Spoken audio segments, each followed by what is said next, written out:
Hi friends, ഇന്നത്തെ എൻ്റെ recipe ഒരു ബദാം മിൽക്കാണ്. സാധാരണ തയ്യാറാക്കലിൽ നിന്ന് അല്പം വ്യത്യസ്തമായിട്ട് തയ്യാറാക്കിയെടുക്കുന്ന ഒരു ബദാം മിൽക്കാണ്. നല്ല ഹെൽത്തി ആയിട്ടുള്ള ഒരു ഡ്രിങ്കാണ്. കുട്ടികൾക്കൊക്കെ കൊടുക്കാൻ നല്ല ഹെൽത്തി ആയിട്ടുള്ള ഒന്നാണ്. ഇതിനു വേണ്ടി നമുക്ക് ആദ്യം തന്നെ ബദാം എടുക്കാം. ഇതിപ്പോൾ ഏകദേശം 30 ബദാം ഉണ്ട്. ഇത് ഓവർനൈറ്റ് സോക്ക് ചെയ്തെടുത്തതാണ്. ഓവർനൈറ്റ് സോക്ക് ചെയ്തിരുന്നില്ലെങ്കിൽ അല്പം ചൂടുവെള്ളത്തിൽ 1 മണിക്കൂർ വരെ സോക്ക് ചെയ്തെടുത്താലും മതി. അതിനുശേഷം നമുക്കിതിൻ്റെ തൊലി ഒന്ന് റിമൂവ് ചെയ്ത് കളയാം.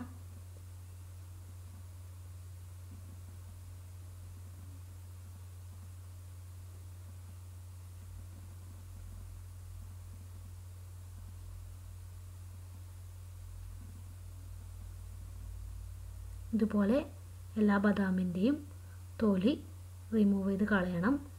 അതിനുശേഷം വേണം നമുക്കിത് ബദാം മിൽക്കാക്കി മാറ്റാൻ വേണ്ടിയിട്ട്. 1/2 ലിറ്റർ പാല് കൊണ്ടാണ് ഞാൻ ബദാം മിൽക്ക് തയ്യാറാക്കിയെടുക്കുന്നത്. അതിന് ഏകദേശം ഒരു 25 മുതൽ 30 വരെ ബദാം എടുക്കേണ്ടി വരും.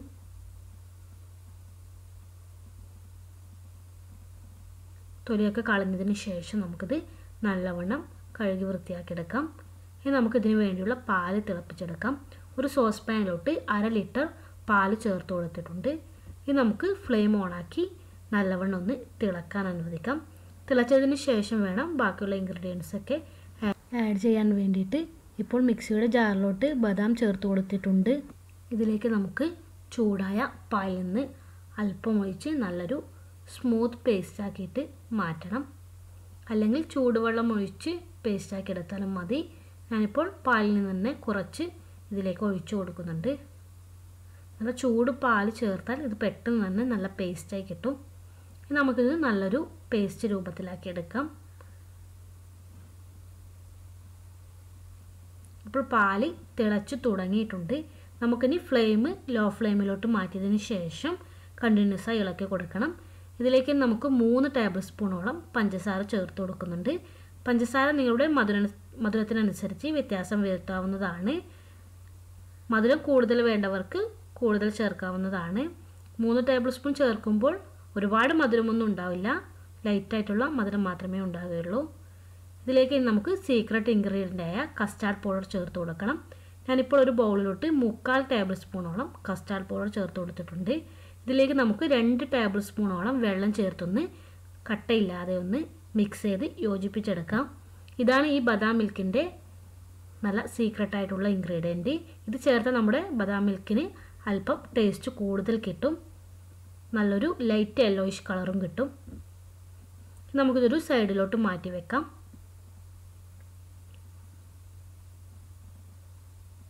ഇപ്പോൾ നമ്മുടെ ബദാം നല്ല പേസ്റ്റ് ആക്കിയിട്ട് അരച്ചെടുത്തിട്ടുണ്ട്. ഇതിന് നമുക്ക് തിളച്ചുകൊണ്ടിരിക്കുന്ന പാലിലേക്ക് ചേർത്തൊന്ന് അല്പം ഒന്ന് കുറുക്കിയെടുക്കണം. 1-2 മിനിറ്റ് വരെ ബദാം ചേർത്തതിന് ശേഷവും തിളപ്പിച്ചെടുക്കണം. അപ്പോഴേ ബദാം മിൽക്കിൻ്റെ ആ കറക്റ്റ് ടേസ്റ്റ് നിങ്ങൾക്ക് കിട്ടുകയുള്ളൂ. ഫ്ലെയിം എപ്പോഴും ലോ ഫ്ലെയിമിലായിരിക്കണം. അത് പ്രത്യേകം ശ്രദ്ധിക്കണം.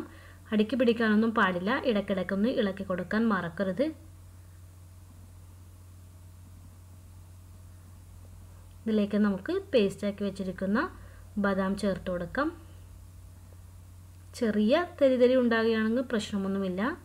ചെറുതായിട്ട് കടിക്കാൻ കിട്ടിയാൽ അതൊരു ടേസ്റ്റാണ്.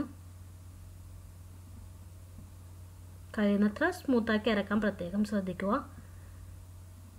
നമുക്കിതൊന്ന് നല്ലവണ്ണം ഒന്ന് തിളപ്പിച്ച് അല്പം ഒന്ന് കുറുക്കിയെടുക്കണം.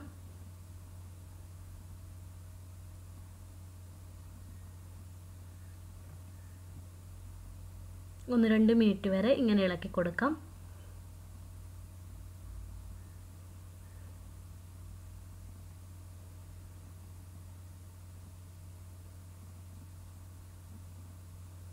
ഇതിലേക്ക് നമുക്ക് അല്പം കുങ്കുമം ചേർത്താൽ നമ്മുടെ ബദാം മിൽക്ക് നല്ല കളർ കിട്ടും. എൻ്റെ അടുത്ത് ഇല്ലാത്തത് കൊണ്ടാണ് ചേർത്ത് കൊടുക്കാത്തത്. നിങ്ങളുടെ അടുത്ത് ഉണ്ടെങ്കിൽ ഈ സമയത്ത് ചേർത്ത് കൊടുക്കുന്നത് വളരെ ഉത്തമമായിരിക്കും. നല്ലൊരു യെല്ലോയിഷ് കളറും കിട്ടും. ഇനി നമുക്കിതിലേക്ക് കസ്റ്റാർഡ് മിക്സ് ചേർത്ത് കൊടുക്കണം. ചെറുതായിട്ടൊന്ന് ഇളക്കി കൊടുത്തിട്ട് വേണം ചേർത്ത് കൊടുക്കാൻ വേണ്ടിയിട്ട്, അല്ലെങ്കിൽ അടിയിൽ പൊടി ഇരിക്കാൻ ചാൻസ് ഉണ്ട്. നമുക്കിതിലേക്ക് ചേർത്ത് കൊടുത്തതിന് ശേഷം ഒന്ന് നല്ലവണ്ണം ഇളക്കി തിളപ്പിച്ചെടുക്കാം. കസ്റ്റാർഡ് പൊടി ചേർത്താൽ പിന്നെ കണ്ടിന്യൂസ് ആയി ഇളക്കി കൊടുക്കണം. പെട്ടെന്ന് തന്നെ ഇത് കുറുകി കിട്ടും. കസ്റ്റാർഡ് പൗഡർ കൂടാതിരിക്കാൻ പ്രത്യേകം ശ്രദ്ധിക്കണം.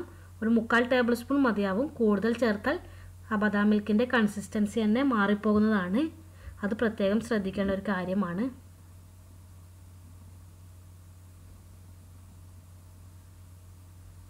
ലോ ഫ്ലെയിമിലിട്ട് തന്നെ പാലൊന്ന് തിളക്കാൻ അനുവദിക്കാം. തിളച്ച് കഴിഞ്ഞാൽ നമുക്ക് ഫ്ലെയിം ഓഫ് ചെയ്യാം. ഇപ്പോൾ നമ്മുടെ ടേസ്റ്റി ബദാം മിൽക്ക് തയ്യാറായിട്ടുണ്ട്. അല്പം ഒന്ന് നമുക്കിത് ചൂടാറാൻ അനുവദിക്കാം. അതിനുശേഷം നമുക്കിതൊരു സെർവിങ് ഗ്ലാസ്സിലോട്ട് പകർത്താം. ഇത് ചൂടോട് കൂടി സെർവ് ചെയ്യുകയാണെങ്കിലും നല്ല ടേസ്റ്റാണ്. അതേസമയം നല്ലവണ്ണം തണുപ്പിച്ച് സെർവ് ചെയ്യുകയാണെങ്കിൽ ഒരു പ്രത്യേക ടേസ്റ്റ് ആയിരിക്കും. കുട്ടികൾക്കൊക്കെ കൊടുക്കാൻ പറ്റിയ നല്ല ഹെൽത്തി ആയിട്ടുള്ള ഒരു ഡ്രിങ്കാണ്. സ്കൂൾ വിട്ട് വരുന്ന പിള്ളേർക്കൊക്കെ കൊടുക്കാൻ നല്ല ഹെൽത്തി ആയിട്ടുള്ള ഒരു ഡ്രിങ്കാണിത്.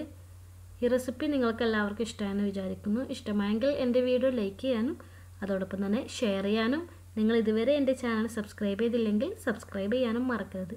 താങ്ക്